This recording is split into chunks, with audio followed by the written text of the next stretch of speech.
So, hi guys! Kamusta ang pagko-customer visit natin? So, ito ang inspiring story and successful customer visit ng 24/7 one-stop print shop.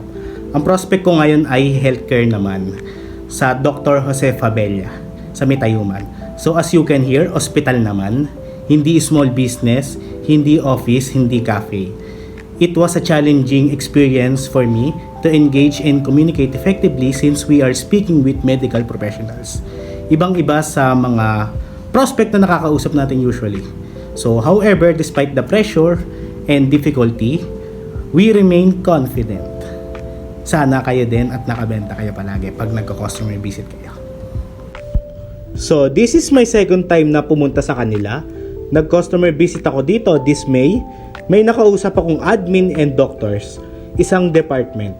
So, nag-actual tayo, face-to-face, latag tayo ng customer visit kit, nagdala tayo ng mga uniforms and giveaways. Yan ang request ng admin. And good news na close deal natin.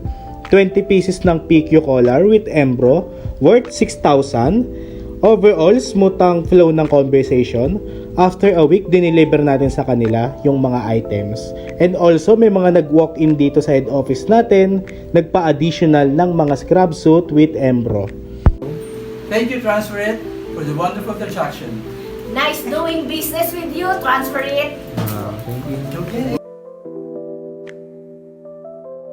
So, para sa lahat ng sales na nagkakandak ng customer visit, importante na sundin natin ang tamang marketing flow during customer engagement para hindi tayo mapahiya sa kausap natin. First, gamitin natin ng maayos ang customer visit checklist. Pilapan natin lahat para mas maintindihan natin kung ano ang kailangan, concern at hinahanap ng customer. So, sa pamamagitan nito, mas magiging effective tayo pag nag-present tayo ng tamang products and solutions that match their needs. So guys, if you need help, I can help you naman regarding sa customer visit. Magsabi lang po kayo kay Ma'am Gemma and Sir RC. So make sure lang na prepared kayo pag pinapunta nyo ako. So naka-ready lahat ng items na ipapamigay natin, samples, and also yung customer visit kit. Dapat kumpleto po and may tatak po ng transfer rate. Yun lang po, maraming salamat.